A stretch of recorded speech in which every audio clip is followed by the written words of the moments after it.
Assalamu alaikum, everyone. Welcome back. I'm Jake, the Muslim Metaphysician. Today, we have another interesting episode for you guys. So, today we're going to be discussing Ibn Sina on existence, and it's obviously related to my debate and discussion with Khalil the Kafir Andani.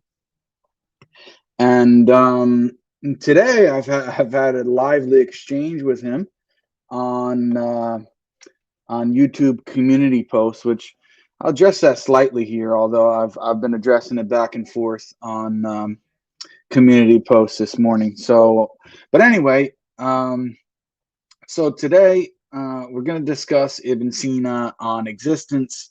What is his understanding? How does it relate to the debate topic? What is the view that Mr. Andani is claiming to represent here? And what was he claiming to represent in the debate? So anyway, it's going to be a long video, so I don't want to waste too much time giving an intro. Let me go here 1 second. Okay, 1 second here. All right, so let me just introduce the topic by showing you guys this here. Okay. Let's see here. 1 second. Let me see if I can share my screen. All right, share my screen here. Okay. Here we go. So, I think you guys should be able to see it. And this is a message from Khalil Andani in which he says, Nasr al-Khusraw doesn't hold that view, speaking of Shahrastani's view, which is a bit strange because he says later on that no, Shahrastani is simply representing the view of Ismailis. He says you can predicate things to God by analogy, where God is X, predicate means God creates X. And he thinks that this is analogical predication, which it's not. It's equivocal predication. It's just a complete joke. And he says Shahrastani's views are influenced by basically the Ash'aris because there's this idea that he used to be an Ash'ari and things of that nature. And then he says his views, especially against Ibn Sina, are not the position of our thinkers like Khusraw and Tusi, which is just a lie.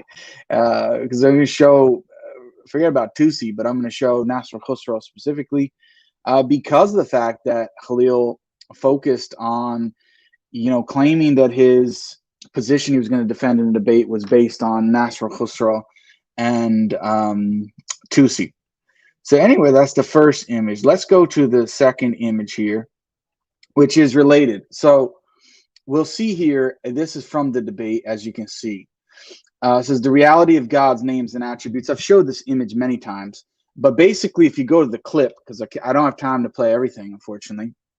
There's just so much nonsense you got to cut through with this guy. You'll see he has Ibn Sina, Falsafa listed, Ibn Arabi, Sufism, Ismailis, Hikmah, all these different groups he has listed, and he basically says there's ijma on this issue, that they all believe in the same thing when it comes to divine attributes and predication. And then at the bottom here, he has Abdul Karim Ash-Shahrastani, which he's quoting and says he is knowing only in the sense that he causes whatever is knowing to know. And he is powerful only in the sense that he empowers whatever is powerful. He is truth only in the sense that he makes the truth true and he makes the false false. And he is living only in the sense that he gives life and death. And the ideas which we go on to see, you'll see in just a second later, he thinks that this predication by Ash-Shahrastani, he actually calls it analogical predication, even though Shahrastani in the same text, which he's quoting here at the bottom of the page, explicitly denies analogical predication, which is the view of Ibn Sina, and univocal predication, and says that this is equivocal predication, and equivocal speech is the only type of speech that can be used for God. So listen, I don't know if the guy is that inept that maybe he's getting fed this information. I don't know what's happening here. I don't understand how he could read this text and think, number one, that it's analogical predication instead of equivocal predication. And number two, I don't understand how he could use this text and claim that this understanding, which, by the way, Ash-Shahrastani is the only Ismaili, which is very important. He's the only Ismaili that Khalil quoted directly in his opening statement. For whatever reason, I don't know why. And now he wants to throw Shahrastani under the bus. And at the same time, Shahrastani himself, look, he had a past with the Ash'aris. The fact of the matter is that Khalil accepts that he was an Ismaili doing taqiyya. I actually think that that's true, given my reading of the sources and the secondary source material. This seems to be very clearly the case. And I've discussed this in pockets of other videos. Anyway, the point is that Shahrastani here very clearly is representing equivocal, not analogical predication. And here's a little known fact. You know why Khalil didn't list the book here of where it's from? Because it's coming from a book called Struggling with the Philosopher. The philosopher being mentioned is none other than, guess what? Ibn Sina, who is on the same page. And notice he says all verbal names of God describe negations, right? Relations or both. And Shahrastani says to affirm or ascribe negations and relations to the divine essence or to God himself is tashbih, means it's anthropomorphism, it's likening God to creation. And he says this must be rejected, right? In another text, which is called Creation and Command, which I've gone over. The point is that on the same page where Khalil is claiming ijma, and this I can't really think of anything other than pure dishonesty. I can't say that he's ignorant, because if he read this text and he pulled the quote from this text, he would know what text it's from.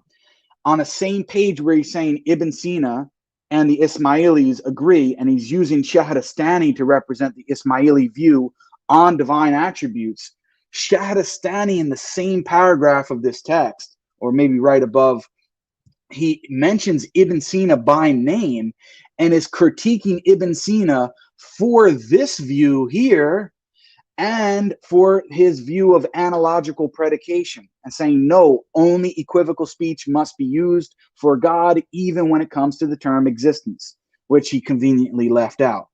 So really, guys, you cannot, and what you'll see in the rest of the pattern of this video, I cannot assume anything other than abject dishonesty, because this is clearly, I mean, if you read the text, you know where it's from. How could you claim that these authors and these people are agreeing, and you're using it on a debate about Tawheed, which is related directly to this issue of divine predication, divine attributes, etc., and you're claiming a consensus, and it's just laughable. And what we'll see from experts rather than fake academics like Khalil Andani, we'll see very clearly that he seems to be, really, from what I can tell, the only person putting himself forward for this view. Every other text I'm reading says exactly the opposite, that they did not have the same view. So 1 second here. Let me just make sure. Okay, you guys are able to see that. Now, now let me go here to 1 second. The last image. 1 second here. I don't know why this is always giving me a problem here. Let's see here. I think this is it. Is this it? 1 second here. Let me make sure I got the right image. No, this is not it. Okay. What is it here? Let's see. 1 second. I don't know what's going on here. I thought I had the correct image here. Let's see. Let me see. I don't know. Why is it like that? Sorry, guys. This is technical issues going on. I just want to make sure I'm pulling up the. I want to make sure I'm pulling up the correct image. No, this is not it. All right, give me 1 second, guys. My apologies.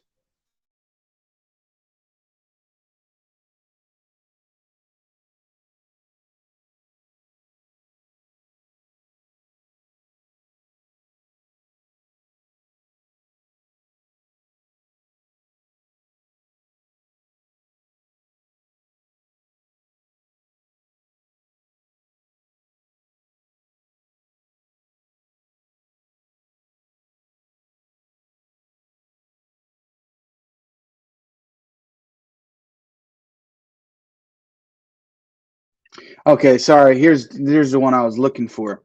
All right, so we see here, and you should be able to, let me zoom in. It says rebuttal to you believe God does not really exist. So this is part of his rebuttal period. And he starts going over, well, what does the word exist mean?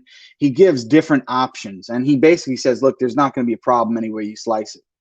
Now, the third option is what I want to focus on.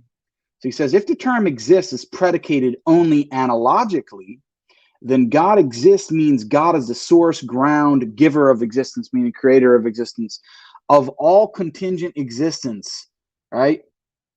And who does he list here? Kirmani, Shahrastani, and Plotinus.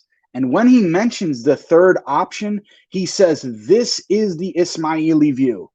So the Ismaili view, according to Khalil Andani, is Shahrastani's view, which was just mentioned in the previous slide, right? Very clearly. And he says that Kirmani has the same view, and you could list anyone else really, because he says that this is the Ismaili view. However, it's just absurd of the fact that, which is correct, but it's absurd of the fact that he's saying that this is an analogical predication, when in the very same text, Shahrastani himself rejects analogical predication and says that this is equivocal predication, which it is. And I don't know how somebody like Khalil, who went to Harvard, he doesn't know the difference between analogical and equivocal predication. It's just quite shocking how somebody could come so unprepared for the debate. Now, let me go down here. Okay, let's see. Now, yeah, so the point is that he's using Kirmani Plotinus as having Shahrastani's view, so he cannot try to isolate Shahrastani when he says this third option is the Ismaili view, and notes Shahrastani for having it. He also claims consensus on this point between Ibn Sina, the philosophers, and the Ismailis, and claims that it's only a semantic difference, but not a real metaphysical difference, right? Which is something we're going to get to in quite a bit of depth in just a second. But now let me stop sharing my screen here, and I want to show you guys a clip from a video that Khalil did recently with Dr. Bo Branson. They did a joint review. Let's see. Is this it? Yeah, I think this is it here. Okay, so this is it here. Let's take a listen to this short clip where Khalil is going to explain to us what he was supposedly actually defending in the debate. What he was saying is, I think by Islamic philosophy, he meant Ibn Sina's philosophy. And he was trading on the ambiguity of the debate title. So the debate title said Islamic philosophy. But it was only named Islamic philosophy with full knowledge that I was defending an Ismaili version of it that wasn't fully disclosed. But Jake was trying an Ismaili philosophy with full knowledge that I was defending an Ismaili version of it that wasn't fully disclosed. But Jake was. Did you hear that, folks? You heard it from his own mouth that he said that it was fully disclosed prior to the debate, which it actually was true. But then, I don't know, he went sideways in the debate, which I knew he was going to do. That's why I presented this first argument, which really he hasn't gotten over yet. I mean, he's admitting it here in the video. I don't know why doesn't he just say, look, they're not in agreement. I made a big error, big blunder, and said that, I was going to defend Ibn Sina and the Islamic philosophy tradition alongside Ismaili Neoplatonism, and they're not they don't agree with each other, and I lose the debate. This is what he has to come out and say, but he's too proud to be able to do that. So what he's doing here, and people, some people, not all, but some people were questioning, why did I change the title of the debate after the review? And the reason is because of exactly what he says here, right?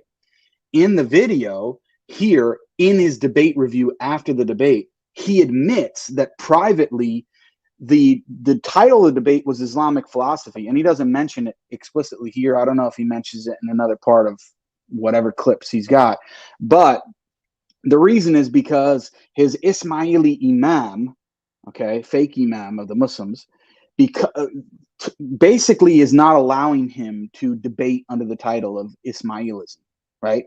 And so he could not use that title, but he said, listen, Jake, I'm going to defend the Ismaili position, but I can't debate with that title. I said, okay, fine, I'll sacrifice and just assume that the guy is going to be honest and he's going to debate in that fashion. But turned out that he didn't do that, which I suspected that he wasn't going to do. And there's a very specific reason why he chose this strategy, which I'm going to uncover in just a second. So here's the thing. You cannot fault me for changing the title of the video, which I'm going to show he himself on his own channel actually has done, has that title, and also has it in the description of his own video. The fact of the matter is that's what he agreed to prior to. And then in the debate, he did something entirely different. So I changed the title to reflect what he was claiming that he was going to defend. And that's the reality. So he's admitting it here himself, that he's saying that Jake played under the ambiguity of the debate title. No, exactly the opposite. That Khalil himself played under the ambiguity of the debate title. So let's listen to it again, what he just said here. On the ambiguity of the debate title. So the debate title said Islamic philosophy, but it was only named Islamic philosophy with full knowledge that I was defending an Ismaili version of it. That was fully disclosed. So with full knowledge that he was going to defend the Ismaili understanding, and then he didn't actually do that, which we'll see what he actually claimed to defend in the debate. But Jake was trying to say that I was actually defending Ibn Sina's philosophy and Ismaili thought at the same time. That's his first claim, and that both of these are incompatible, which is sort of a subsidiary claim, and that therefore I cannot personally participate in the debate because I allegedly believe in two mutually contradictory worldviews. Now, the problem with this. So that's exactly right. I give him credit. At least he somewhat accurately represented by argument, and I still hold to it. And that's what the whole point of this video is. That's what several other videos that I've done were related to this subject. And we'll show that. Now, see, after the debate, he's claiming that, well, he was actually in the debate. He was only defending the Ismaili view. Well, you weren't. You weren't only defending the Ismaili view, right? So we're gonna demonstrate that very clearly. Okay, now watch this. Let me show you guys something to make this very clear to you. Okay, 1 second. Where is it here? Okay, this is it. This should be it here. All right. Let me share my screen. Get back to this contraption here. All right, so you guys should be able to see this, right? This is this is on Khalil's YouTube channel. This is not my YouTube channel. This is not Jake's channel. This is on his channel. Notice Khalil Andani. He uploaded it June 18th. Okay, a month ago. And it says what? Tawheed debate, Salafi Athari Creed, which he changed. He added Salafi. So if I change the debate title, well, he changed the debate title, right? And then he puts Jake Brancatella versus what? Islamic philosophy. Now then look at what he writes here as the description of the video, as the debate. A moderated debate between Dr. Khalil Andani and Jake Brancatella on what? The correct understanding of Tawheed, God's oneness in Islam. Dr. Andani, what? Represents the Islamic Neoplatonism of the Avicennan, Sufi, and Ismaili traditions of Islam. Well, hold on a second. Did I inject that into the description of your video? And then he says here, and Jake represents the Salafi form of the Athari Creed from the Hanbali tradition. I don't need to really quibble over the term Salafi, but fine if you want to put it that way. However, he just got through saying in his debate review that he wasn't claiming to defend the Avicennan tradition and Ibn Sina, when in his own description of what he was claiming to defend in the debate or representing was the Avicennan, Sufi, and Ismaili traditions, 3 different traditions. And they don't all agree, and that's very clear what I'm going to demonstrate. So he's constantly contradicting himself, and I'm going to explain why, because he's in a very difficult position. I feel a bit bad for the guy. but he's in a very difficult position. And that's what's causing him so much stress nowadays. Now, let's see here. So he, at this point, right, he changed the debate title. And I can show in other posts where he actually, in parentheses of Islamic philosophy, puts Ismaili Neoplatonism. Right, he does that as well. So he saw them as synonymous because that's what he was supposed to be defending in a debate, which is true. But he didn't actually do it. He did what is mentioned at the bottom of this description. He tried to defend this umbrella group of all of these different positions. And that's what caused him trouble, because he was literally defending a contradictory set of theologies. It would be like me defending the Ash'aris, the Maturides, and the Ethides all at the same time. And for Khalil's sake, the Hanbali, the traditional Hanbali Ethides versus the Salafi ones, since he thinks that there's a difference. This is granted for the sake of argument. It's like me trying to defend all of them at the same time. And then you turn around and say, well, Jake, you can't, because they have these differences. So what are you actually defending? That's what he did. It's like him trying to say, oh, I'm defending Christianity. I'm going to defend Eastern Orthodoxy, Catholicism, and Protestantism on the understanding of the Trinity, all at the same time, even though Thomas Aquinas' Trinity is radically different than the Cappadocian Church Fathers or what have you. I mean, it's not really practical to do this in a debate. And this is the whole silly part of it. So that's why I've been pressing on this for quite some time. Now, let's see here. So he claims to defend this all throughout the debate, and as I said in the description of his video here. So now let me actually show that to you. Let me prove that to you even further. What I'm going to do now is I'm going to play a highlight video that I made from the debate, which was composed of all of the times he, in his own words, explained to us what he was supposed to be defending in the debate. So let's take a look at it here. 1 second. Got to get rid of these ads here. Okay. Now, let's see here. Okay. All right, let me share my screen.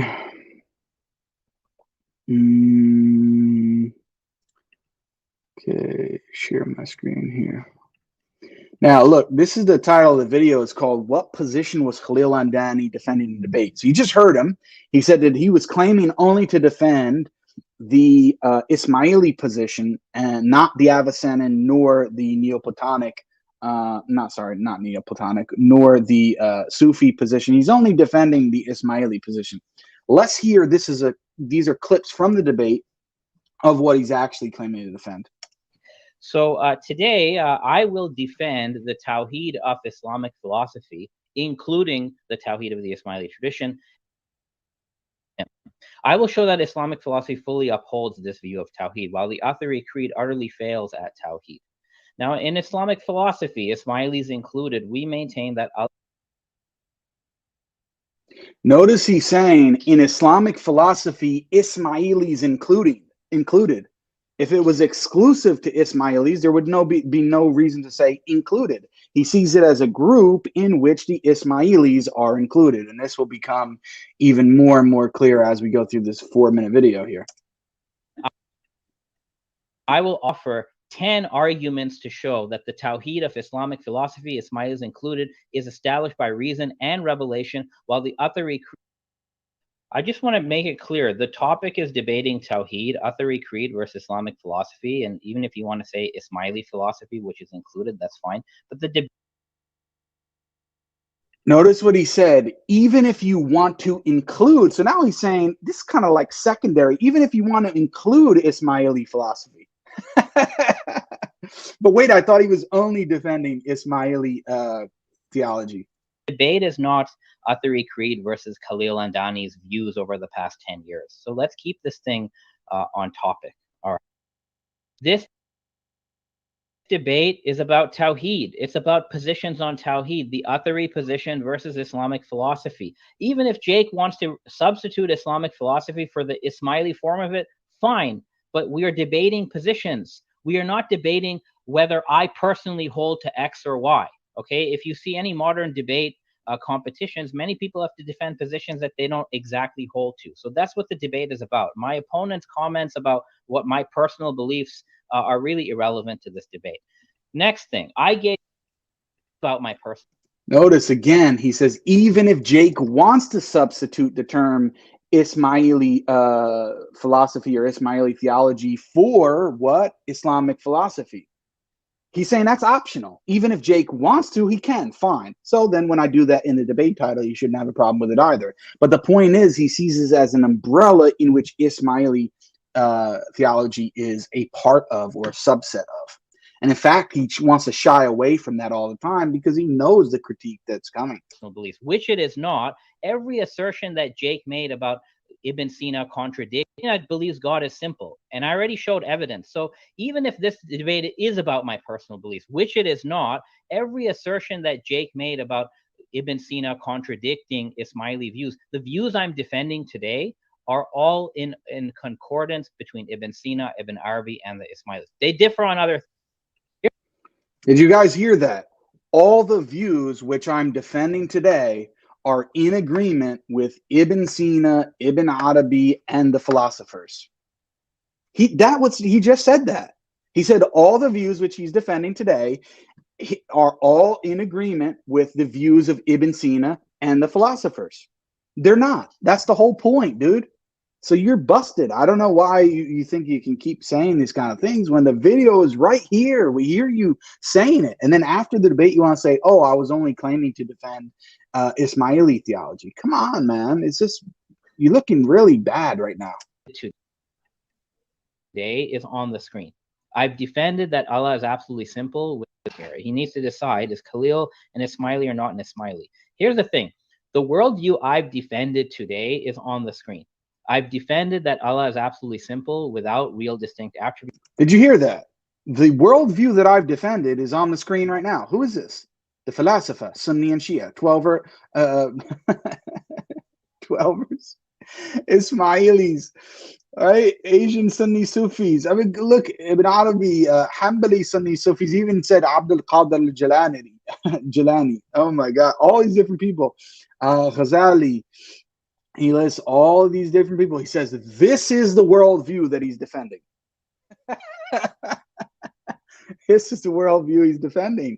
Even though we see here Abdul Karim Shahristani actually wrote an entire book refuting Ibn Sina.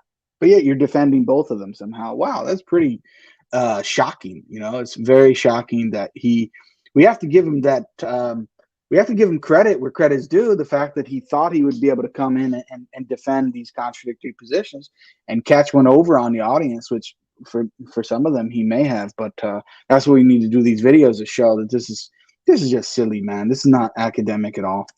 I've defended the first intellect as the first creation, and I've defended the first intellect as the intermediary for all other creation. This is the worldview that I'm defending. All Ismailis believe this, and all the people, all the names on this screen believe this as well. Okay? And it's a big tent. Neoplatonic worldview is quite vast. So this is what I was aiming to defend, the entire Neoplatonic worldview. Do I hold the Ismaili version of that? Yes. Did you hear that? This is what I was aiming to defend, the entire Neoplatonic worldview. That's what he said. That's what I was claiming to defend, or that's what I was aiming to defend. That's your own words, not mine. And nothing you've said in this. Let's get back to the fact that this is a debate between the Athari Creed and Islamic Neoplatonism, even if you want to call it Ismaili Neoplatonism. So it's a that I was quoting an old article, but let me quote you an article from Frank Griffel, who was actually part of the same text that your article was published in, the Oxford text. He says, given that God is unknowable, and this is a commentary on Shahristani, given that God is unknowable, this first intellect is the highest being to which humans can relate. It is the being that the Quran refers to as God, Allah. The God of revelation is not a real deity, but rather the true God's first creation. Additionally, this is the being the philosophers and theologians refer to as God. So he's claiming to represent Ash-Shahrastani as saying that the God of the philosophers and theologians is actually the first intellect. So what's your response? Okay. The fact that what the theologians and some philosophers take as God is the first intellect, that does apply. That is true in certain cases. And it's not just the Ismailis who held this view. Ghazali held this view. Okay. In his Mishkat al-Anwar, your Imam Ghazali said that the God worshipped by Aristotelians and some of the Mutakallimun is just the mover of the highest sphere. It's not even the true God. And then the God worshipped by some of the philosophers is the first creation of the true God. And it's only the God worshipped by the Sufis, the attainers, that's the true God. So this position, yes, Nasser Khosrow does charge philosophers and theologians with this thing, but Ghazali makes the same charge, and I don't see what's remarkable about It's time. Imagine that. I just put the clip at the end for when I pressed him during the end of the cross-examination section about Nasser Khosrow's critique of a particular view. He winds up actually admitting, saying that, well, yeah, Nasser Khosrow did critique them, and I'll get more to about what that critique is about in a second, but your Imam Ghazali did. Well, let's just say for sake of argument he did. So what? The point is, you by yourself were admitting right there that Nasr al-Khusraw, which is one of the theologians you were claiming to defend prior to the debate anyway, critiqued the philosophers for believing that what their God was actually the first creation. So they were worshiping the first creation instead of the real true God, which you've been very inconsistent. I got you to admit that there, but that just blows your whole position out of the water anyway, because you were claiming to defend Islamic philosophy. So you're claiming to defend Islamic philosophy, some of which in that umbrella group, right, are criticized by others for worshiping the wrong God. Wow, that really makes a lot of sense, guys. I mean, I don't know how I didn't figure that out a lot sooner. Anyway, let me go over here. So that was one thing, very clearly demonstrating what position he was actually claiming to defend in the debate. It was this umbrella group. He mentioned it several times. Nobody pressed him into it.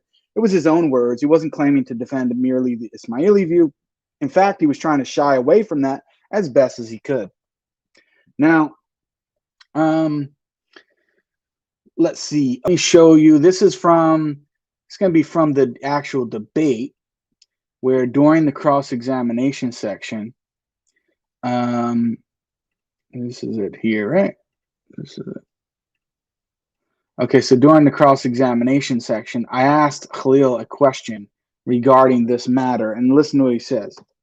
Does Nasr al-Khusraw accuse the Mu'tazila, who believed in divine simplicity, of shirk, based on the proposition that they attribute knowledge or knowing to the divine essence? Okay, so number one, I'm assuming you read the text. Does he tell you which shirk he's talking about? Well, you can't respond with a question. Well, I mean, are you aware? Or you can answer yes or no. Are you aware of which You're not shirk supposed to respond with a question. Okay, fine. As you said, I'm the amateur debater, right? It's fine. So let me tell you then, okay? Because I don't think you know, or at least you would have mentioned it. So he first talks about a hadith where the Prophet says that the presence of shirk in my community is more hidden than an ant walking like on a rock in the middle of the night. So this is talking about shirk khafi, okay? Not shirk jali. There are two different kinds of shirk. Shirk jali is when you explicitly worship idols, okay? Like what the Meccan mushrikeen were doing. Shirk khafi is a shirk that is a problem with creed or doctrine. So Nasr Khusraw does say that if you believe in multiple eternal uncreated attributes that are distinct from Allah's essence, you are committing shirk khafi, because he quotes this hadith right before he makes the accusation. So he does say that. And he does say that about the Mu'tazila. But for some reason, you ascribe the Mu'tazila position that Nasr Khusraw critiques, you ascribed it to the Falasifa. But it's not the position of the Falasifa in that text. When Nasr Khusraw gave the Tawheed of the Falasifa, he actually never said anything bad about it. In fact, Okay, so we see in his response, he says Nasr al-Khusraw does accuse the Mu'tazila who believe in divine simplicity of a specific type of shirk, right? This hidden anthropomorphism, right? Which he admits is a doctrinal problem. All he's saying is, oh, they're not literally bowing down to idols, but they're still committed shirk, right? This is what he's saying in terms of their position on Tawheed. Now, let's compare that with the author of the book that he quotes, which is called The Unsane God. And let's see what the author says. He says, I can't understand why you're applying this critique to the philosophers as well when Nasr al-Khusraw is only using it for the Mu'tazila. Why are you doing that? Well, is this only Jake's understanding? Maybe it's because the Mu'tazila share, or the philosophers share the same related notion that Nasr al-Khusraw is critiquing in that text of the Mu'tazila is also shared by the philosophers, and therefore the same criticism would apply to them. And is that my own invention? No, we'll see that in just a second, that is not my own invention. So here's from the book called Unsane God. This is on page 32. Listen look at very closely what he says. Okay, accordingly, the form of negative theology that focuses on removing attributes from God falls into anthropomorphism by tacitly affirming the objecthood or thingness itself. The first directly targeted group in his Book of Keys, which is, he's referring to the Book of Keys by Abu Yaqub as-Sijistani, who is the other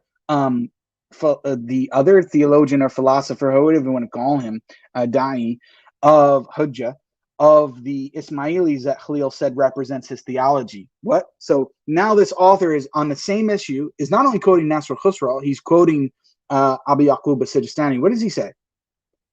He quotes him, those who worship God by denying his attributes and limitations, right? So he says they are guilty of anthropomorphism, those who worship God by denying his attributes and limitations. According to as-Sijistani, these negativists who would embody,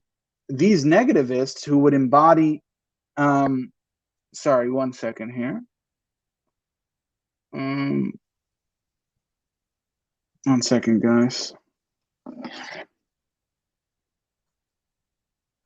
Okay, these negativists who would embody, these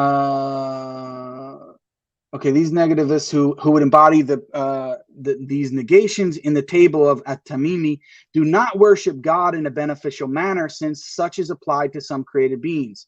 Thus, the via negativa, or the negative theology of the Mu'tazila, right? Of the Mu'tazila, what does it say? The via negativa of the Mu'tazila, okay, philosophers and Jahmites, is theologically defective. It's not just the Mu'tazila. It's not just the Jahmis. It's what the philosophers is theologically defective. Indeed, in as-Sijistani's Book of Keys, such negation listed under the heading hidden anthropomorphism is what? Tashbih khafi. In the words of Khalil, what you said in the debate, same terminology used, tashbih khafi, which is what he said. The author applies the criticism of Abu Yaqub as-Sijistani to not only the Mu'tazila, but also the philosophers, which is the position that you were claiming to defend. So wake up, man. This is not just me and my thing that I have doctored and created. It's not at all. So I don't know where you've gotten this from. I don't know where you've come up with this false notion that I'm the one that just supposedly created this position.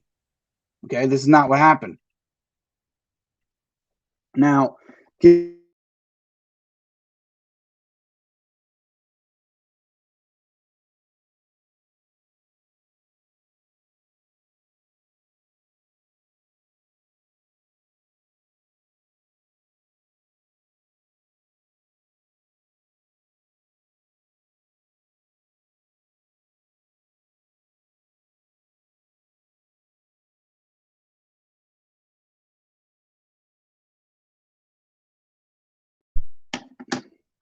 So anyway, as we can see, the same criticism is not just being launched by me. It's by experts saying that Abu Yaqub as-Sijistani applied the same criticism of tashbih and shirk to what? The philosophers which you are claiming to defend, such as Ibn Sina. Okay, very clear, very clear. It shows how contradictory your whole game plan was. It doesn't make any sense, and we'll explain why you did this in just a second. But anyway, he goes on further. He says these hidden anthropomorphisms, argues as-Sijistani, maintain that God is indescribable, indefinable, uncharacterizable, unseeable, and not in a place. Okay, all of these is what Abu Yaqub as-Sijistani is critiquing.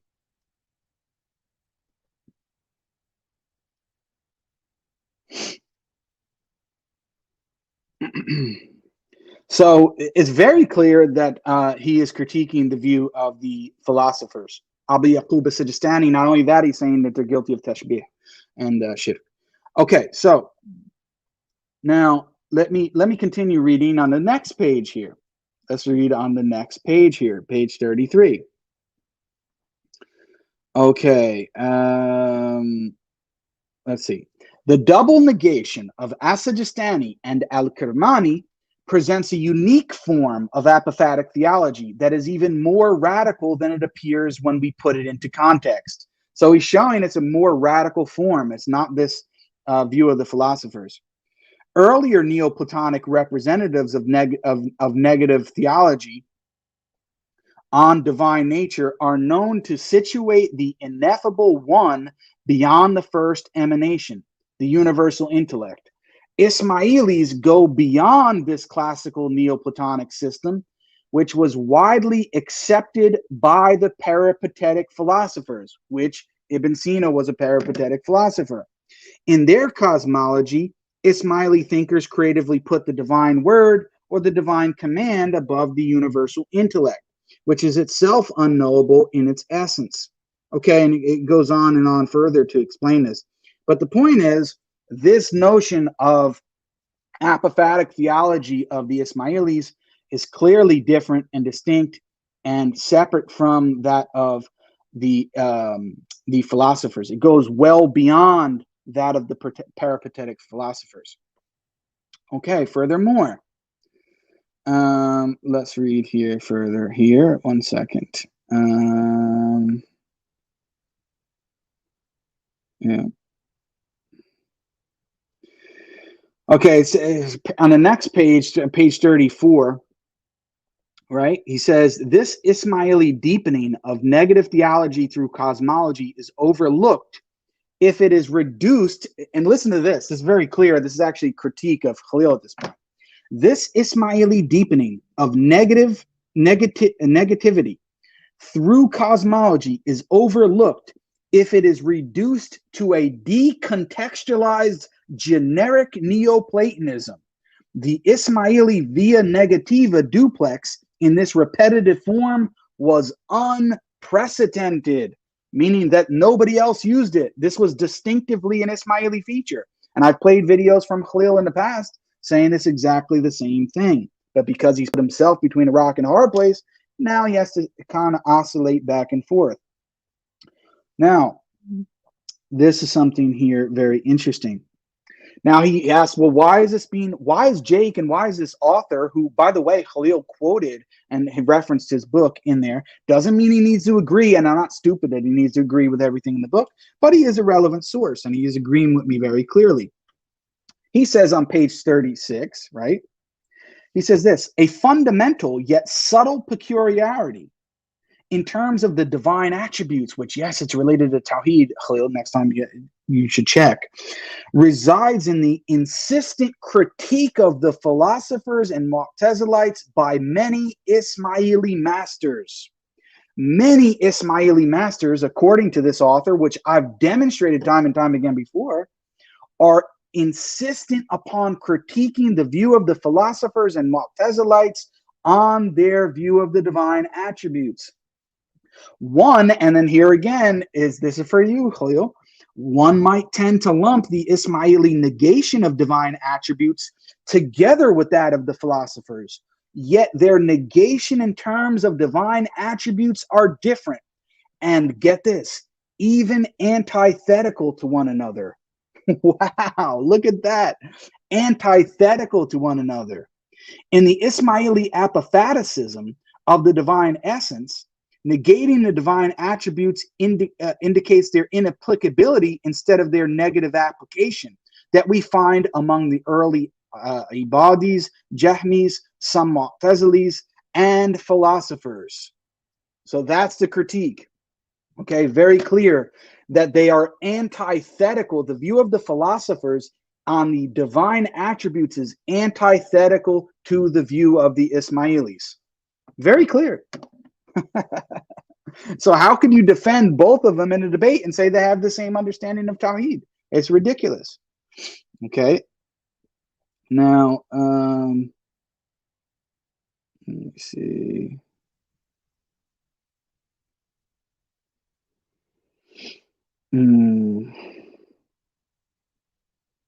It says classical Ismaili on page 37. Classical Ismaili theologians diverged from philosophers, and so the classical Ismaili theologians diverged from philosophers in disqualifying divine incomparability, the glorious maxim owned by virtually all other Islamic intellectual traditions. The glorious maxim owned by virtually all other Islamic intellectual traditions. What does the author says? Classical Ismaili theologians diverged from that. Completely diverged from it. Okay. Now, let me go here. Now, let's see here. 1 second here, guys. Okay, that I already dealt with. Now, okay. Yeah, so here,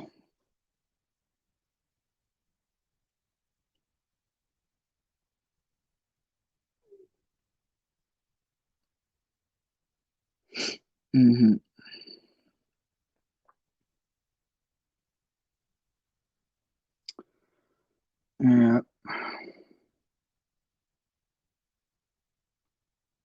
I mean, there's so much here. People should just read his whole chapter on this. It's very clear in the book.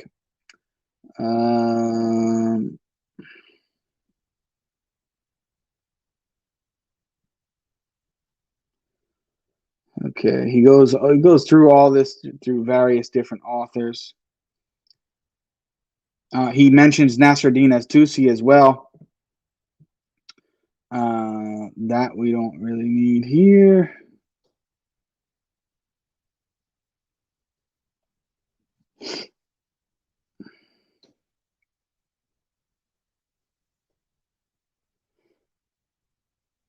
Basically, he's saying that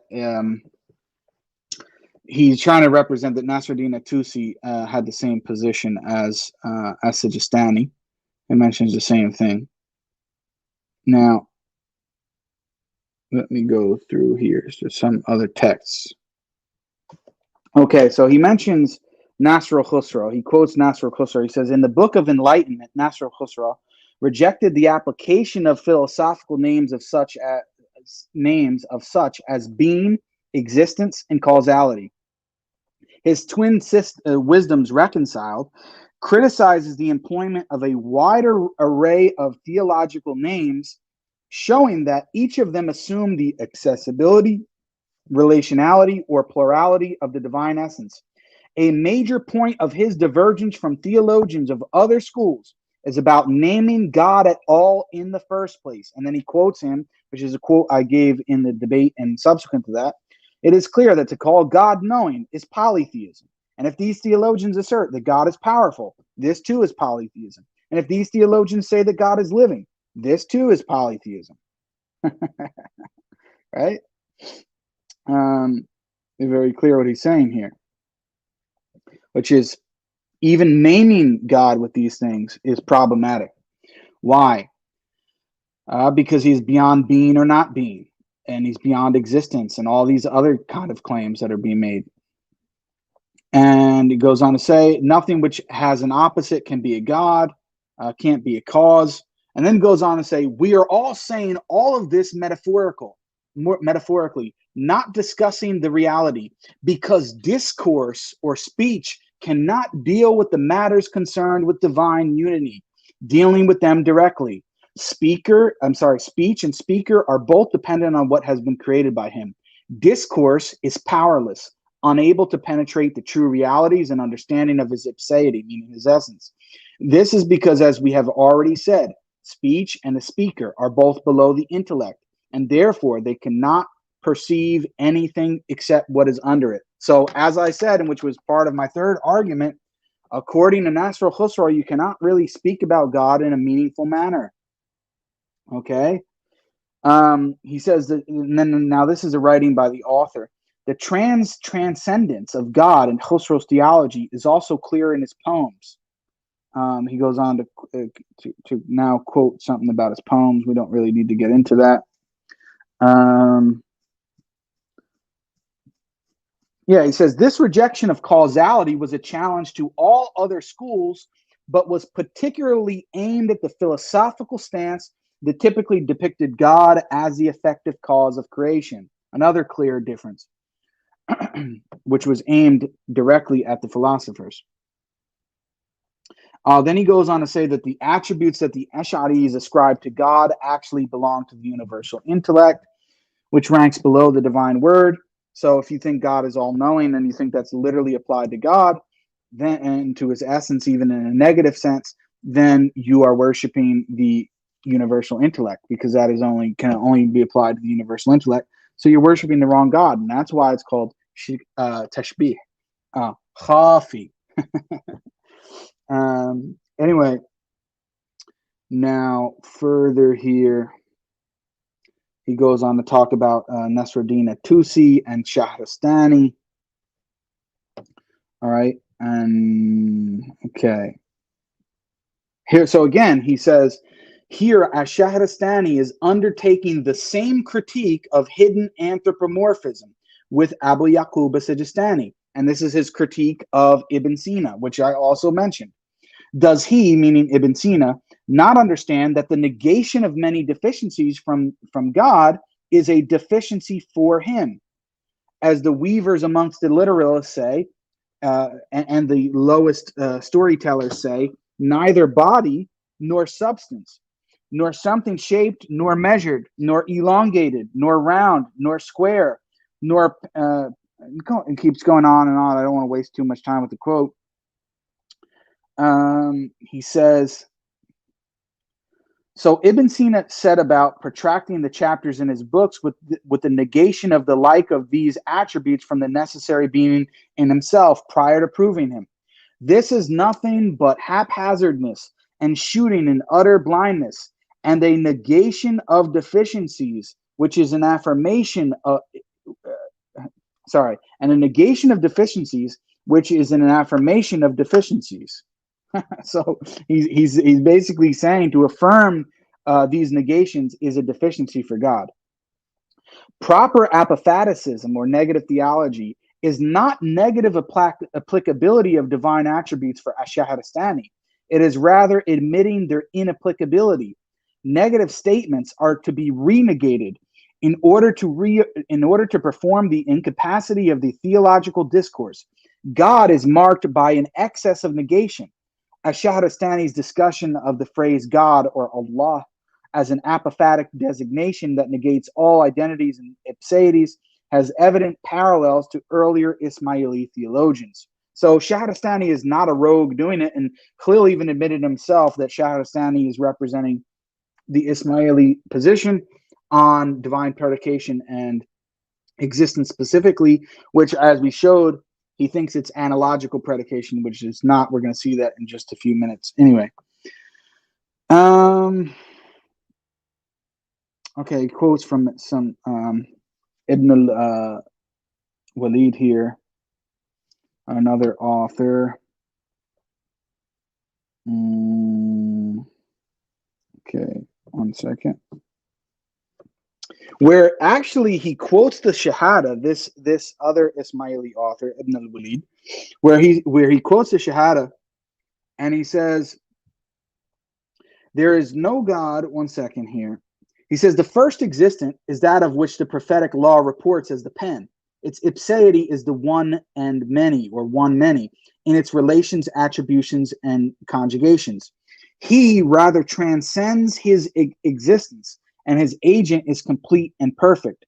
There is no God but he who acts, which is the complete and perfect existent. So the Shahada, La ilaha illallah, this Ismaili author is actually saying that the God being referred to is the universal intellect, the pen, the first created being.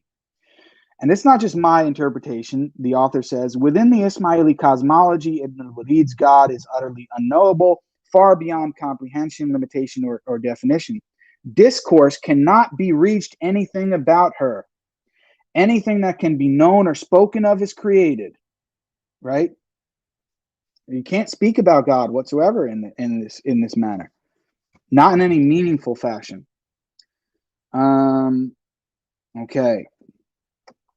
This disqualification of the popular philosophical theologies of the divine nature through a further radicalization of negation was the hallmark of classical Ismaili theologians. So the hallmark of classical Ismaili theologians was actually to disagree with the philosophers. With the first negation, the text self-consciously goes beyond the philosophical via negativa and leaves no positive language for God, including being or existence.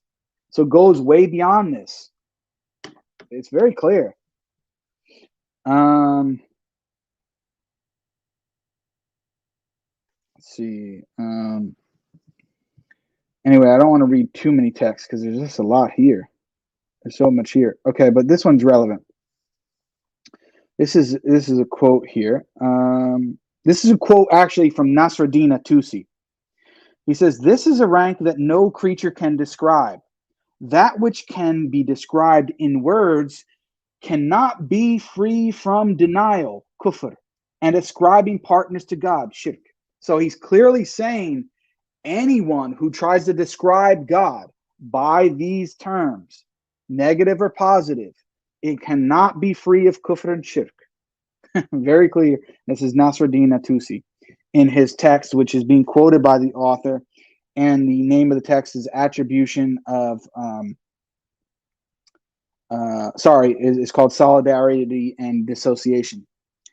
Now, then he goes through a whole section on the Sufis, and he says none of the Sufis mentioned above clearly resonates with the classical form of Ismaili apophaticism on the divine nature. So neither the classical Ismailis like Abu Yaqub as-Sijistani and Nasr Khusra, neither of them and the early Ismaili tradition agree with not only the philosophers, the Sufis don't agree with them in total as well. They do have clearly some similarities, but they have significant differences and divergences. He says, yet they all point... then he talks about there's a transformation later on in the 13th century where there's an overlap and sharing of certain views, which happens fine. But that's not relevant to the point that they still don't agree in the crux of the issue being addressed, and that the early Ismailis disagreed and did not accept this type of idea. Now, says classical Ismaili apophaticism had a unique combination of double negations, the unknowability of God, and an intellectual, non-mystical self-cancellation of theological discourse. That's how he's defining the view.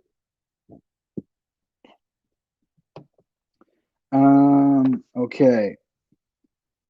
Let's see.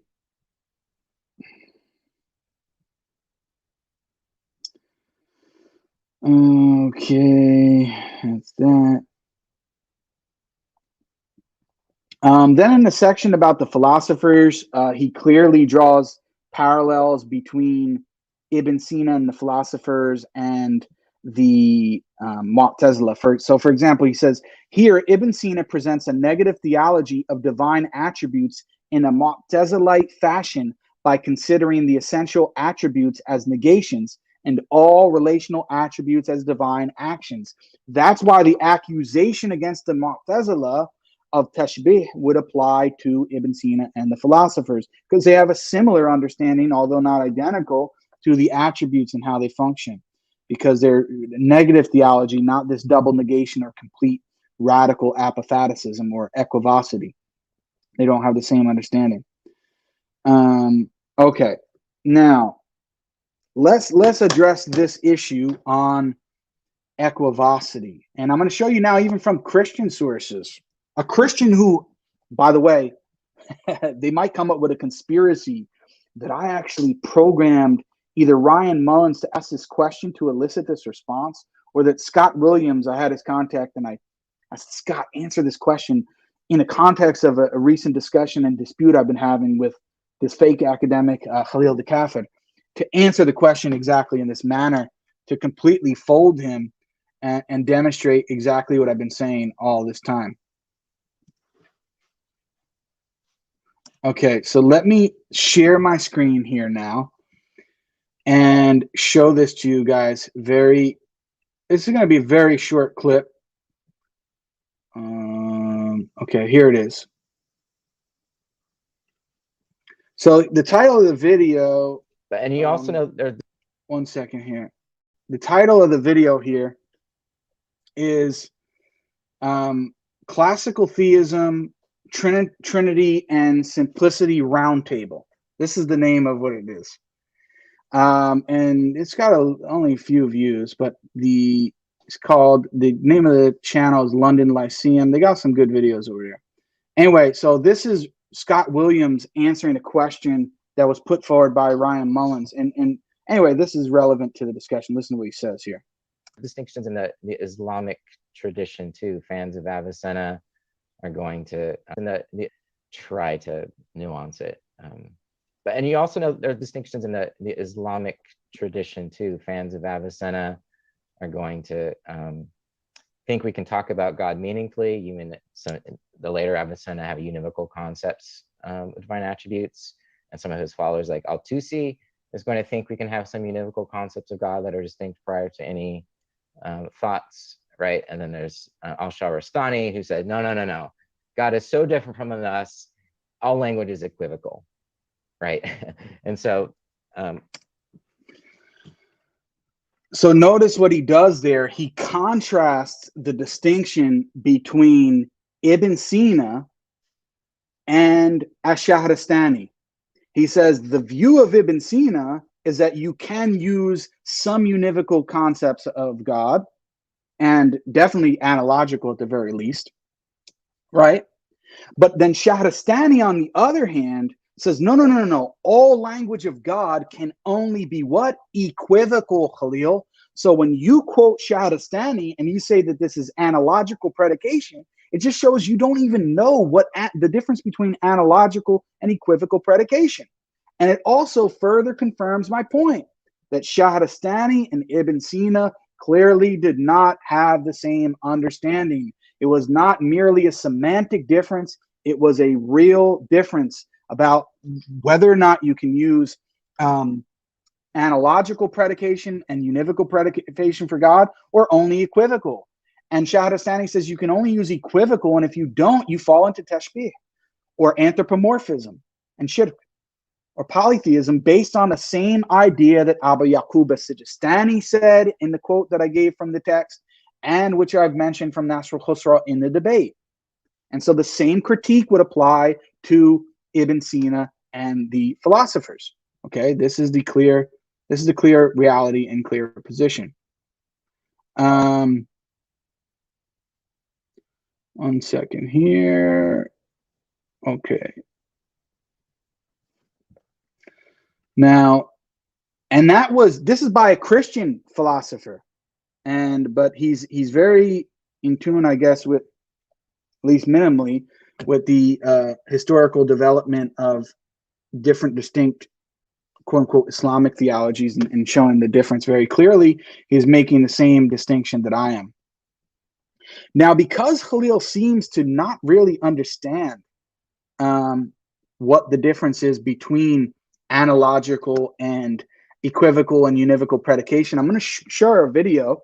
This is from a Thomistic source, which during the time of Thomas Aquinas and that period in general, the scholastic period developed a lot of this terminology and fine-grained it. And we'll see in a 3-minute video him explaining it. But before I get to it, I want to explain to you guys why Khalil is doing this.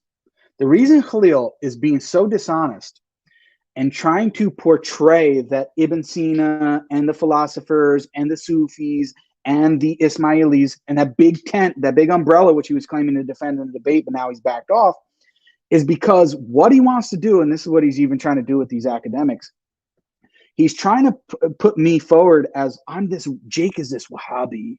He's this rogue Takfiri, which is everybody else is not Muslim other than himself and a small group of people, right? Which is not true at all. And he wants to make it seem like my theological views on Tawheed are a very small subset of the Islamic tradition, okay? And that his view, his Ismaili view, has been held by everybody. The Sufis, the philosophers, Ibn Sina, they all believed in the same core fundamentals. No, they did not. They differed significantly and accused each other of all sorts of things, right? So that's his motivation. It was a rhetorical device to make it seem like Jake is just on his own here on an island with a small number of people, and we got the rest of the world going on with everybody in the Islamic tradition, right? This is his whole point, right? And it's just not true. I'm showing the opposite. The problem is, Khalil, you went into a debate representing two contradictory theologies that just cannot mash and go together. Okay, so let me play this short clip here from this video now. Okay, let's see. This is a 3-minute video, which just gives a quick illustration. Obviously, much more can be said about it, but gives a quick illustration. So let's hear it. Analogy of being. Aquinas uses analogy to describe what is the analogy of being. Aquinas uses analogy to describe the shades of likenesses among things and in our way of capturing this in speech.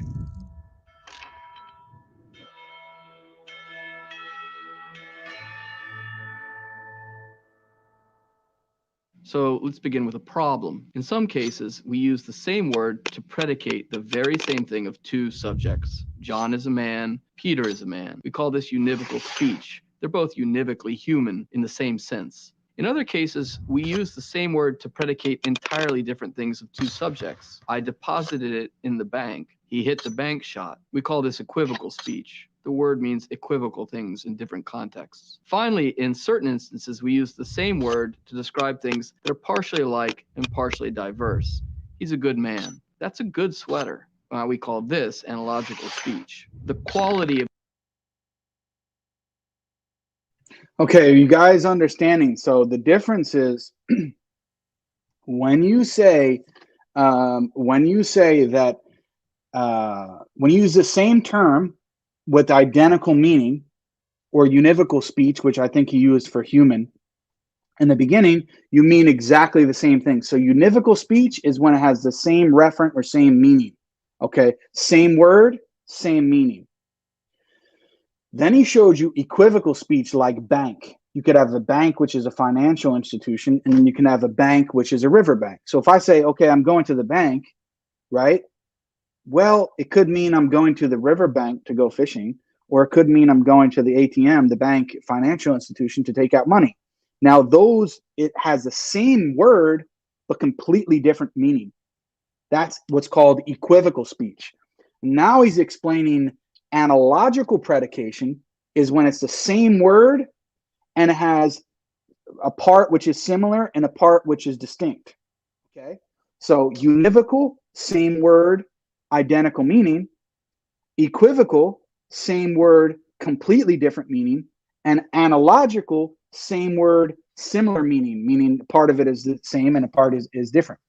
This is very clear. I don't know how Khalil does not understand this, but we have to give him these basic lessons here, folks, unfortunately.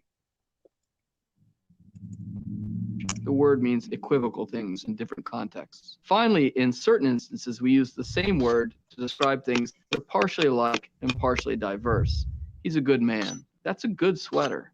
We call this analogical speech. The quality of a good sweater describes goodness in one way, and the good quantity of food is another kind of goodness, giving expression to being in another way. We might find the good time to meet, but that's different from the good place to meet. A good person in the moral sense of being good is different from, say, a good painting of a person based on the likeness or representation of the figure of the person in the painting. This is what we call the horizontal analogy of being.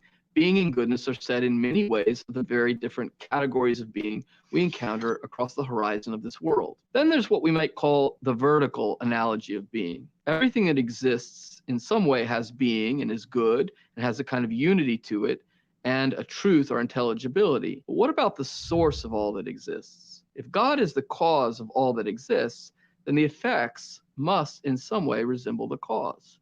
If things in the world have goodness within, did you hear that? And this is a very popular notion that if God is the cause of everything that exists, then the cause must be in some way similar to the effect, which is tashbih, according to Khalil's view and the Ismailis. That's why, number one, they had to reject the idea that God is a cause because of this philosophical notion of a cause necessarily being related and in some sense analogically, even if similar to its effect, because whatever is present in the effect must be found or present in the cause in some manner. This is part of the philosophical understanding and tradition that's being came from. So that's why the Ismailis rejected that God was a direct cause of anything, and instead they made the word, which was placed in between God and the first creation, the universal intellect, as the cause, direct cause of everything else that exists. This is why they did this, because they wanted to avoid this problem. That's why you cannot use analogical speech according to the Ismaili system, because it results in this similarity, which they want to have this radical apatheticism where you cannot have any similarity whatsoever. Okay. This must in some way reflect, however imperfectly, the goodness of God. From this way of thinking, you can begin to speak about an analogy between creatures and God. God himself is being and has unity, truth, and goodness in himself, since he is the cause of these perfections in creatures. We don't perceive these features or attributes of God directly because we don't experience God in himself, but we can infer from the created world that these features of being must be present in God in some higher, incomprehensible way. Notice what he said. Through the effects, we reason from the effects to the cause, meaning God himself, that these attributes must be present in God in some higher way, even if it's incomprehensible into what degree, and no matter how imperfect creatures have it, right? It must be understood that it is in the creator or the cause in some sense, which is exactly the same thing that Ibn Sina said, exactly the same position of Ibn Sina. And what I quoted from them saying that the analogical predication, these predications are present within God, or refer to the essence, even in a negative sense, however you want to cash it out, right? And no matter how imperfect they're possessed in the creation, however, it's still reasoning from the effect to the cause, that the cause is necessarily similar to the effect in some way. That's why Khalil has to reject the God as a cause in order to avoid this tashbih, according to the Ismaili system. So they don't have the same view. The idea of cause and divine predication and anthropomorphism and what's considered anthropomorphic for God, according to the Ismailis, is radically different. And metaphysically, not merely semantically, really in reality, substantively, metaphysically, ontologically is different than the view of the philosophers. Philosophers and Ismailis differ on this. And well, let's continue listening. There's like 30 seconds left, I think. according to analogy. That's to say, God truly is good, but in a higher and most complete way, distinct from those forms of goodness that are found in created realities.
Sorry about that, guys. Let's listen to what Khalil's Philosophers friends. This is going to be a clip, 1 minute clip from a recording which was originally public on Clubhouse, but they took down because it showed that even they themselves disagree with each other about this specific issue, because they think that God is pure existence, whereas Khalil does not believe that. So listen to what is being said here.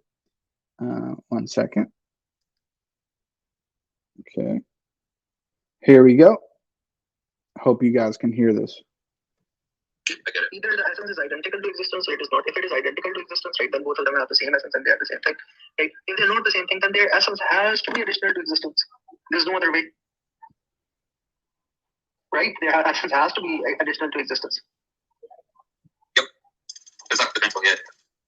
Now, Sina Baba is saying the problem the Matt is making is, is that negative attributes do not define things. Man, they do.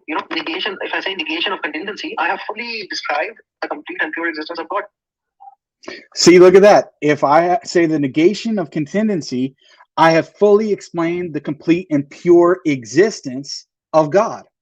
And this is the very thing that Shahrastani, the Abu Yaqub as-Sijistani, Nasr Khusraw, all the early Ismailis would be against this because of this problem. They don't say God is pure existence in this way.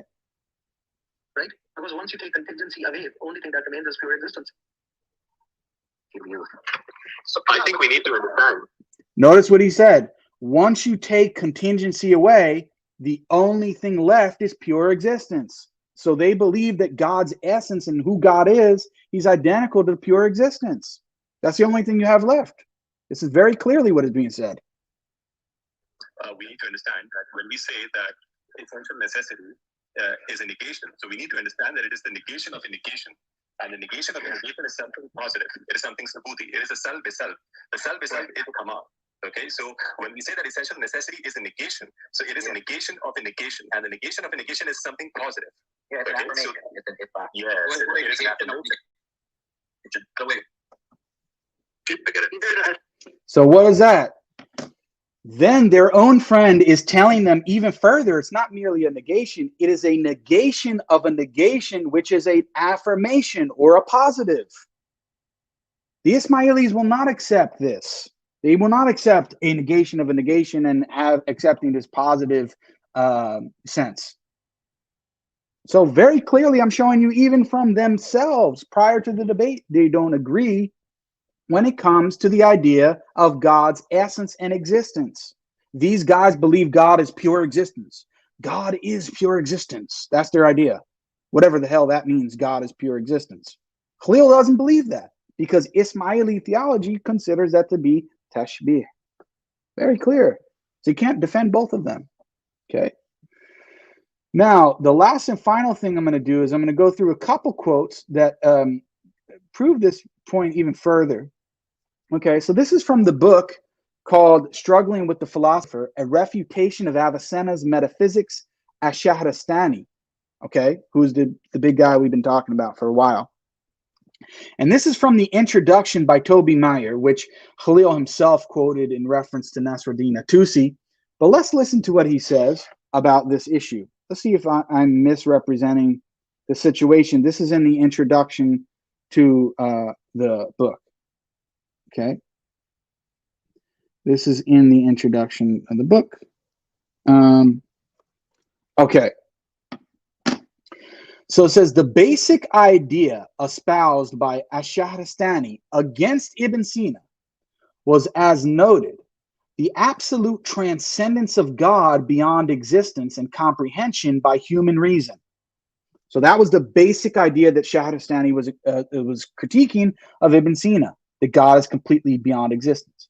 God, he maintained, was the existentiator of existence, the giver of both existence and non-existence. God was above all opposites, such as truth and falsehood, unity and multiplicity, knowledge and ignorance, life and death, good and evil, power and impotence, and their sovereign judge, Hakim. As Nasruddin Tusi noted in his refutation, this was the doctrine of the Ismailis. So in Nasruddin Tusi's supposed refutation, because Khalil wants to use him, he noted that this was the doctrine of the Ismailis, who said that God is neither existent nor non-existent. Rather, he is the foundation of being and non-being. In one form or another, this view had been upheld by the Persian Ismaili writers, at least from An-Nasafi, right? This is what he's saying, and onwards. It had been held very early on from An-Nasafi onwards up through Abu Yaqub as-Sijistani, Nasr al-Khusra, Ash-Shahrastani, all the way up there. So even in Nasruddin Tusi's supposed refutation of Ash-Shahrastani, Toby Meyer is saying that he admitted that the position that Ash-Shahrastani was representing was the view of the Ismailis. So it's not just his view. Then it goes on further. Al-Ghazali denounced it in one of his texts. He called it unambiguous unbelief. So this is pure kufr, he was saying. Ash-Shahrastani was certainly aware of this condemnation. His adoption of it clearly reveals his repudiation of Ghazalian orthodoxy. So it shows that Shahrastani was not an Ash'ari. Ash-Shahrastani did not object to Ibn Sina's designation of God as a necessary being, wajib al-wujud, but insisted that existence could be predicated of God only equivocally or bil-ishtirak. So what? Toby Meyer saying the same thing. It's not only Scott Williams. Ash-Shahrastani's position was bil-ishtirak, which is only equivocally can existence be predicated to God, as meaning that he is the giver of existence and is opposite. So this is equivocal predication, not analogical predication. Khalil, I know this is a free lesson I'm giving you. I hope you enjoy it. For Ash-Shahrastani, it was a necessary complement to his concept of divine transcendence. Thus, he extended the principle of equivocity also to all other descriptions and attributes of God. It was a necessary thing to use equivocal language for God to preserve his transcendence. And anything other than that would result in tashbih, according to Shahrastani and the Ismailis. So he extended it not only from existence, but to every single other attribute. God is one in the meaning of his giving unity, knower in the meaning that he gives knowledge, powerful in the meaning that he gives power to the powerful. And you can find this in the book on pages 9 and 10. Now here's on page 11, where the same introduction says, Toby Meyer, in the second issue, on the existence of the necessary existent, he pursues further his argument on the equivocity of the term existence in relation to God. He suggests that Ibn Sina realized that existence could not apply to the necessary and the contingent in the same way, and that he therefore invented the concept of analogous or ambiguous terms as distinct from univocal and equivocal terms. Yet Ibn Sina's definition of existence as analogous rather than univocal, rather than a univocal term, does not change the fact that existence would apply essentially to both the necessary and the contingent. Existence, as Shahrastani insists, can only apply to the necessary existent only equivocally. It must be equivocal speech, not only for existence for God, but every single other attribute. Cannot be univocal, same meaning, cannot be analogical or similar. Very clear. Now, let's go to the text where Shahrastani himself, let's hear from the man himself, where he actually says this. So, he says, and I quote, "I say, these inconsistencies and problems only faced Ibn Sina and his associates in philosophy because they made existence general with the generality of genus or the generality of concomitants, and they assumed that since they placed it amongst the ambiguous and removed it from the univocal, they escaped safely from these absurd implications. However, nothing will rescue them from them except treating existence and every other attribute and term which they applied to him, exalted and sanctified as he, such as unity, the one, the truth, the good, the intellect, the intellecting, the intellected, etc., by way of equivocity, not univocity, nor ambiguity or ambiguous speech. Then, if Ibn Sina meant by perfection, he goes on further to say, that he perfects everything perfect. Well, that is true. However, he is obliged to follow this proposition through for every other attribute, even for existence, so that he says he is existent or mawjud in the sense that he existentializes every existence, is necessary of existence in the sense that he necessitates every existence, is knowing in the sense that he causes whatever is knowing to know, and is powerful in the sense that he empowers whatever is powerful. Yet that is not the man's procedure. That is not his procedure. So are you saying that Shahrastani was wrong, that he did not understand Ismaili theology, even though you quoted him on this very point? And you conveniently left out that he was critiquing Ibn Sina, and on the same page showing that Ibn Sina and Shahrastani agreed. And the Ismailis agreed. Ridiculous. Were that the doctrine he espoused, he would not have upheld the universality and inclusivity of existence, and he would have judged that existence is amongst purely equivocal terms, as we have explained above. Very clear. So the quote where Khalil is getting this from, about causing whatever is knowing to know and powerful, listen, he causes whatever is knowing to know and is powerful in the sense that he empowers whatever is powerful, which is the quote that Khalil is giving. Same paragraph or just a page before, what does he say? These inconsistencies and problems only faced Ibn Sina and his associates in philosophy. The critique is of them, and says that he does not judge it as an equivocal term. He judges it as analogical, and Shahrastani says, as an Ismaili, you must say that it's equivocal from existence all the way down, not any of that other stuff. Okay? Very clear. Now, just a couple more quotes here, maybe 4 or 5 more quotes. Okay, let's go here to the text. Let's go to Nasr al-Khusraw, okay, in his book, Faisal, which is 6 chapters. The categories, pages 30 and 31. The categories of cause and caused, property and being in possession of a property, limit and being limited, cannot be either attributed to him or denied to him, or have any likeness to him. He is beyond being or non-being, and you must realize that everything to which you may attribute existence may also be predicated with non-existence as an opposite state, and nothing which has an opposite state or opposite number can be God. So you cannot attribute existence to God in this manner, according to Nasr al-Khusraw, which he's clearly saying in this case, the opposite of existence is non-existence. And this is what, in the text that you quoted, is represented as Ibn Sina's view of existence is the opposite of non-existence. Okay? And Nasr al-Khusraw is saying you cannot attribute that to anybody who does so, is that being in question is not God.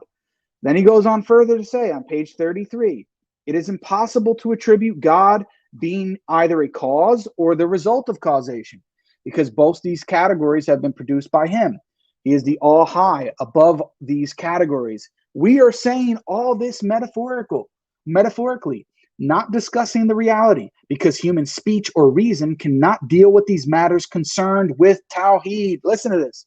Human speech or reason cannot deal with matters concerned with Tawheed, which is what I said to you. My third argument was you're in a debate with Tawheed. Nasr al-Khusraw, who you said represents your theology, says that speech or reason cannot deal with the matters concerned with Tawheed. Therefore, you can't even, you're wasting our time speaking about it. It says dealing with them directly. Speech and speaker are both below the aql, or the intellect. And therefore, they cannot perceive anything except what is under it. That's page 33. Page 34 of the same text. God is he who has brought from non-being into being, the initial being, so that existence and non-existence should both be created by him. So God is a creator of existence and non-existence, and should stand side by side of each other by his command. This is because both the quality and what is qualified by it are under his power, while he himself in his ipseity, or his essence, is above everything. And nothing can have a relation to him, just as he said, say, God is one. Page 34. Now look at this.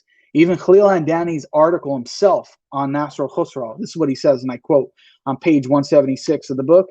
Nasr argues that both pairs of attributes, knowledge and ignorance, life and death, power and incapacity, are inadmissible for God and must be negated from him.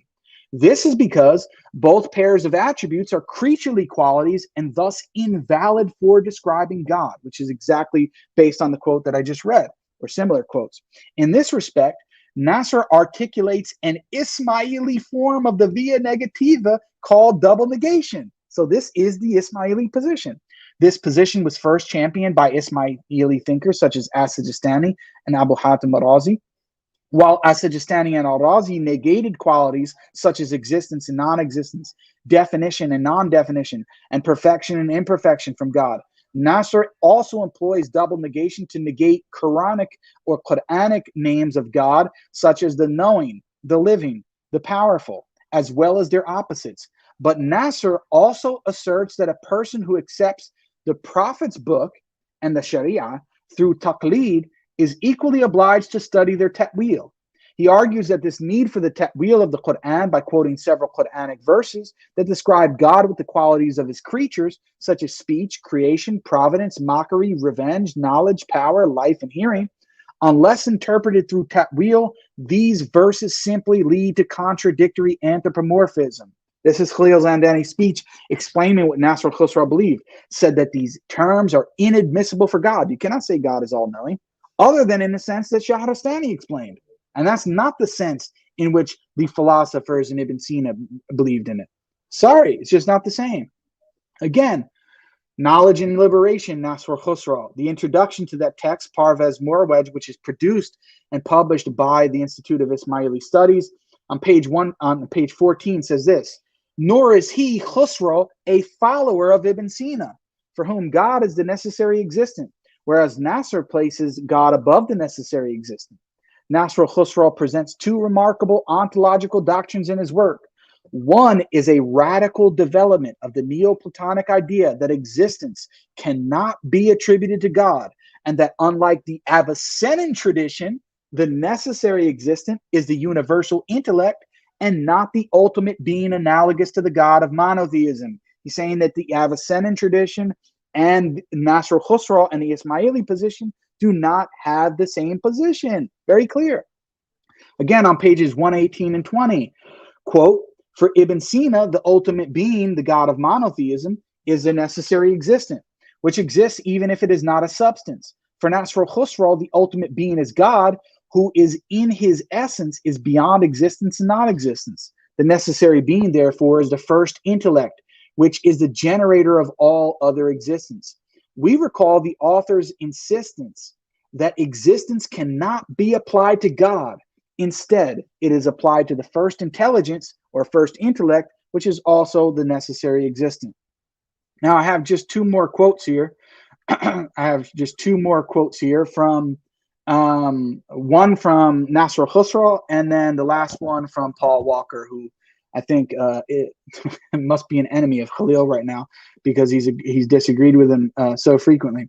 So he says here in his book, The Face of Religion, Nasr al-Khusraw, and I quote on pages 199 and 200, "Thus we say that knowledge means to perceive things are as they are, and that which perceives things as they are is the intellect, while knowledge is the pearl of the intellect.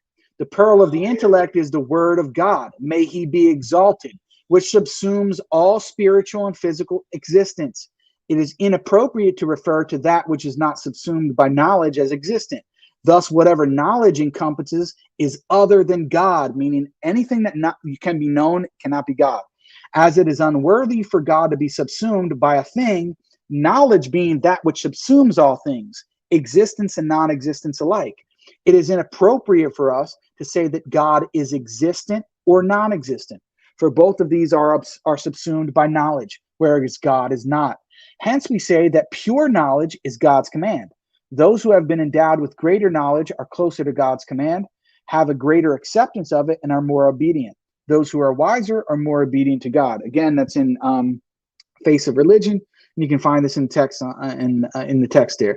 Now, here again, Paul Walker's commentary on the Wellsprings of Wisdom by Abu Yaqub as-Sijistani, which is one of the texts that Khalil told me to read. He says this: "However, the way that as-Sijistani chooses to characterize, or rather not characterize God, is particular to his Ismaili views and requires a God totally unreachable, either in thought or in word. God is beyond all attribution, being essentially outside anything understood or conceived in the mind." Page 115. So this is a distinctively or particularly Ismaili view, which is not the same view as Ibn Sina and the philosophers. Okay, very clearly. Very, very clearly, guys. 1 second here. Just give me 1 second here.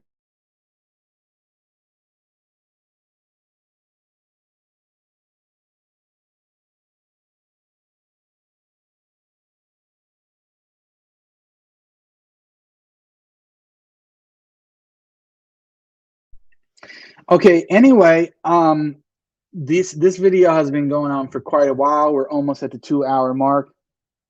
I want to just end it by saying this. This is me imploring Khalil to come out to admit of the simple fact that the Avicennan tradition, as I just quoted from several secondary sources, is antithetical to the Ismaili tradition on Tawheed itself. Why? Because the Ismailis considered the position of the philosophers to be tashbih and to be guilty of anthropomorphism. And this is not only my idea. I showed this from the text you quoted in the debate, which references Abu Yaqub as-Sijistani and others of saying the same thing, that the Mu'tazilah and the philosophers in Ibn Sina are guilty of tashbih khafi, according to you. Okay? So how are you going to defend a contradictory set of theology? And yes, all throughout the debate, which I played the clip, what did you actually defend in the debate? And people can go back and watch that 4-minute clip. It's also on my channel as a separate video to see what you yourself claim to defend, Also in the description of your video, you say the Sufis, the Avicennan tradition, and also the Ismaili tradition. And if you want to say, of course, I know you don't need to then affirm Ibn Sina's view lock, stock, and barrel on every single point. I certainly don't need to affirm lock, stock, and barrel Ibn Taymiyyah's position on every single point. So, which is the case. I don't affirm it on several different points. But the point is on the key usuli matters, okay, the foundational matters, the principles of it. The Avicennan tradition is diametrically opposed to the Ismaili position, okay, on the position of Tawheed and how the attributes or names and attributes are understood. They're not the same. I'm quoting secondary sources. I'm quoting primary sources. I'm showing you, and I've shown even by your own words in your prior videos, prior to you doing this and having this, midlife crisis where you changed your view, and you're getting on me. Here's the thing I want to note also. He's getting on me for changing my view. Yes, I've changed my position. He's announcing this, and these other Christian clowns, and not all Christians are clowns, but these other Christian clowns are upset that I've refuted their positions many times. They are making these videos, and they're making these posts claiming, Jake used to affirm the Tafwidi position, or Jake used to affirm particular understanding of the Asharis when it comes to attributes and whatever. Bro, everybody knows that I've changed my position on Aqidah, okay? I used to have a video on my channel where I said I don't affirm any specific school from A to Z. Some things I affirm from one school, some things I affirm from another, okay?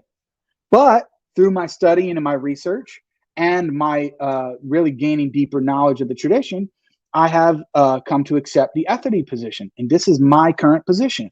And I say, oh, well, we can't trust Jake because he could change and all of a sudden become a Mu'tazili in 3 months. Come on, dude. This is such a rhetorical device. I want to say this. You're the guy who, until you met me on Clubhouse, you never even heard of the modal collapse arguments. I presented to you, you were completely jammed. You had to change your position in light of it, but then you want to make fun of people like me and Ryan Mullins, even though our arguments are the ones that actually got you to change your mind.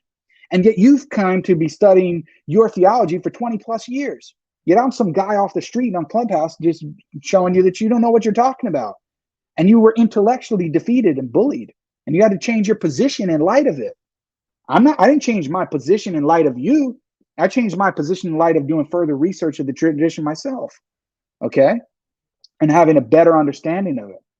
So it's very simple, Khalil. You need to come out. You need to make a public apology to the audience and to people who watch the debate. And you need to say, look, either one of two things. You were so ignorant in the debate that you didn't realize that, number one, the Avicennan tradition is diametrically opposed to the Ismaili position when it comes to Tawhid. And you just need to say, I'm so ignorant, guys. That's why I need to take time off and go study it. Nobody should take knowledge from me until I'm ready. Just as you didn't even know that As-Suyuti was not an that he was not an Ethody authority, which was a complete joke. That's one option. Or you make the apology and say, guys, I've been lying all this time. Jake is right. He caught me red-handed. I knew that they did not have the same positions, but I just did it in the sake of to be with my friends, to have somebody to back me up, because otherwise I felt lonely. I thought, ooh, Jake and Sapiens Institute are coming for me, even though Sapiens Institute has nothing to do with any of these videos or the debate or anything whatsoever. Okay, very simple. Now, and I've already announced on Twitter months in advance that I changed my position on Aqidah, that I became an Ethody. I told Khalil that I affirmed the meanings, and I've shown this in previous videos on this channel as well. And now you want to come from my my character. You want to promote me as I'm endangering the minority Muslim populations by calling them non-Muslims or kuffar.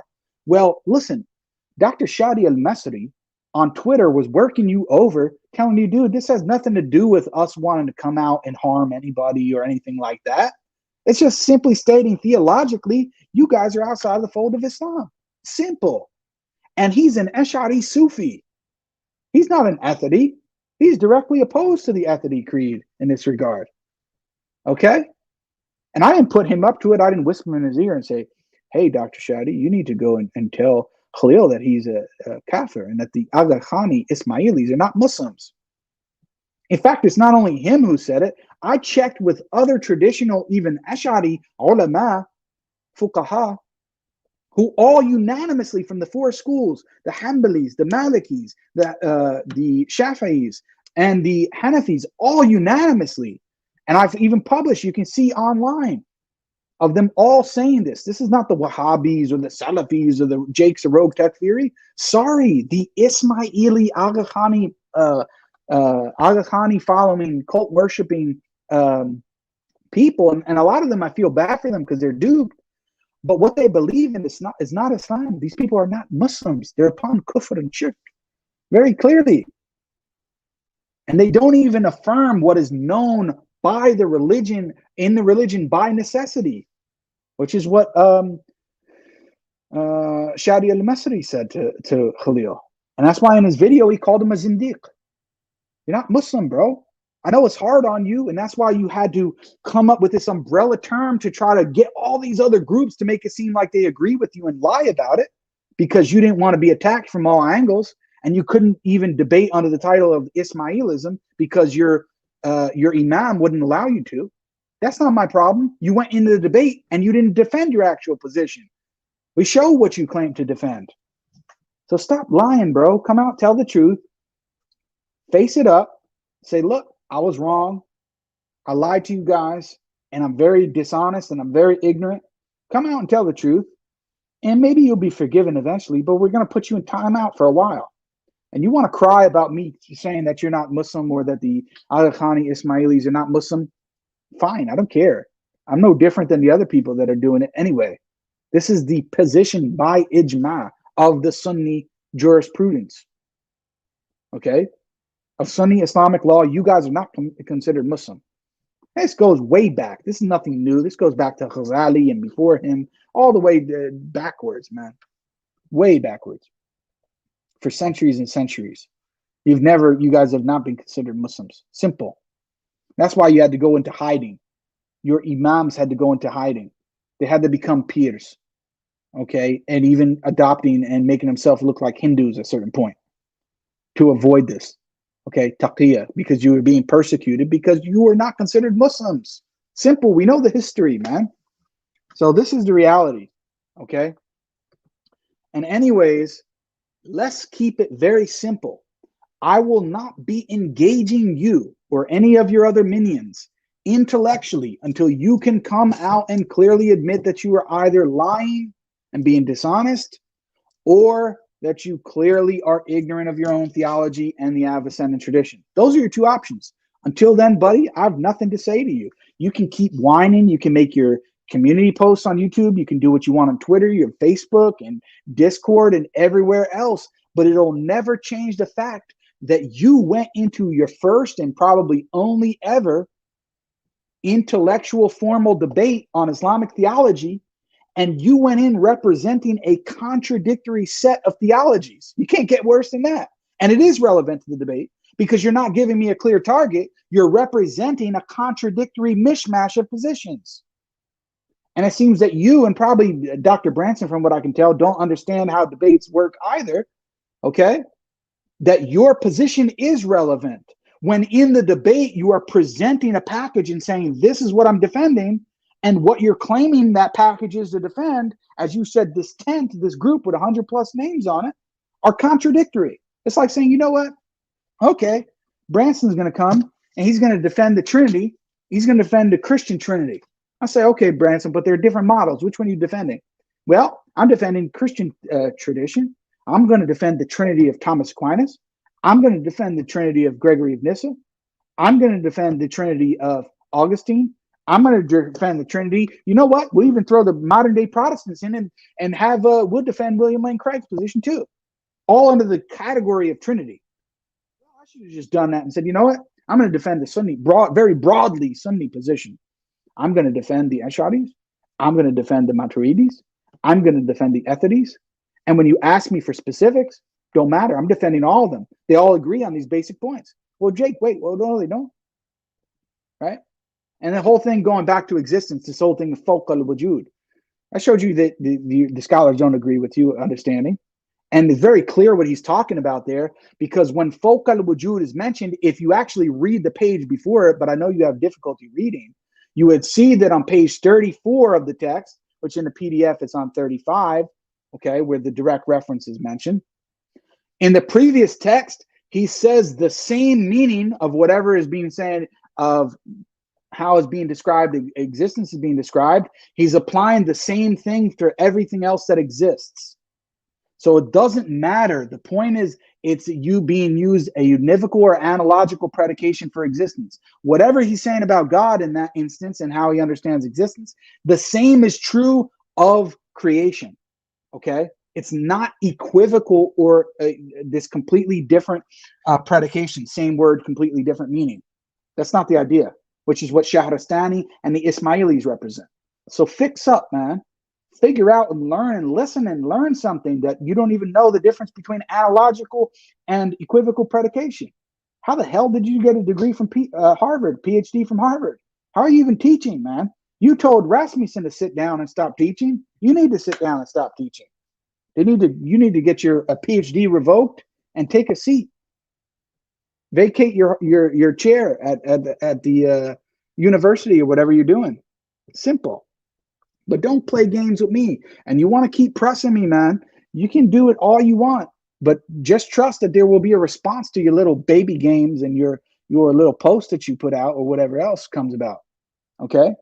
But besides that, guys, and I know I said last time that was going to be my last video, but in light of certain developments and Khalil keep running his mouth, I had to put another video together to put the nail in the coffin with this guy. The nail's in the coffin. You know, he's in the car. The key is locked. The key's been removed. Simple, man. You need to just figure it out on your own. I don't know what to tell you. But at the end of the day, we invite you and the other Ayakhani Ismailis to Islam and the Christians as well. I got a lot of love for the Christians. People think I hate the Christians. There's certain sect or certain subsect of these Christian polemicists that just talk nonsense. And all the kuffar join together. You know, this Khalil joins up with the Christians and the atheists and the Jews and the Hindus and all this, and they all come together. That's what they do. That's because you have to do to join together against the haqq. They all have to try to join against the truth. And that's fine, because Allah subhanahu wa ta'ala says that most people do not believe, they do not have iman, they do not believe in Allah subhanahu wa ta'ala without serving and worshiping others besides him. And that's the reality. That's Christianity. That's the Ismaili faith. That's what the Jews do. That's what all these different groups, generally speaking, do. Okay? And it is what it is. What can we say? It's unfortunate, but we try to straighten them out. But certain people like Khalil, he tries to paint himself as this nice academic, but we already exposed him for calling analytic philosophers monkeys. Okay? And people want to say, well, Jake, why are you coming at this guy, calling him Khalil the Kafir? Why? What are you going to do this? Because look at the way he's talking. You don't see how he moves. He wants to present himself like a bow tie, but he's a wolf in sheep's clothing. He's a straight up clown, man. And we just removing the facade, right? And I've been in it with him many times. But anyway, guys, you know, hopefully this chapter will come to a close. But if Khalil wants it to keep going, he can escalate it. He can do whatever he wants. The guy threatened me with a lawsuit. Told me I was going to hear from his lawyers. By the way, Khalil and anybody who's looking for the update, I still haven't heard from your lawyers. Maybe I'm going to hear from your lawyers after this video. But I don't really give a damn what you want to say. What? Because I called you a liar and fake academic and I'm disparaging you? This is my position. This is my personal position. I could say the same thing about the president of the United States. I could say the same thing about John from down the block. Call him a liar. And I could do it publicly. What? So what? Simple. You want to try to and these guys said, oh, my debate career is over because I debated Khalil Andani. My debate career. My debate career ain't over. Even after my debate with you, you know how many debate offers I've already had from various different groups who want to debate me? He said nobody's going to debate me after that. I've got debates lined up of people who want to debate me, but I don't really give a damn, to be honest with you. I wouldn't care one way or another because I don't really care. So anyway, guys, with that being said, because now at this point I'm just rambling. Appreciate you all for watching. I don't know what's next in store.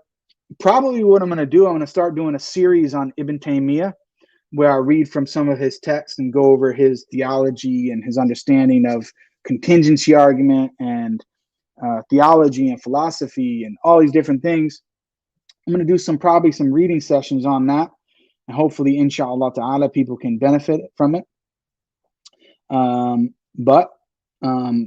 Last thing, we always want to extend, Islam to people to accept the Quran as the true word of God and the Prophet, the final Prophet and Messenger, Muhammad alayhi salatu wassalam, as a true messenger of God who came for mankind, not just for a specific people.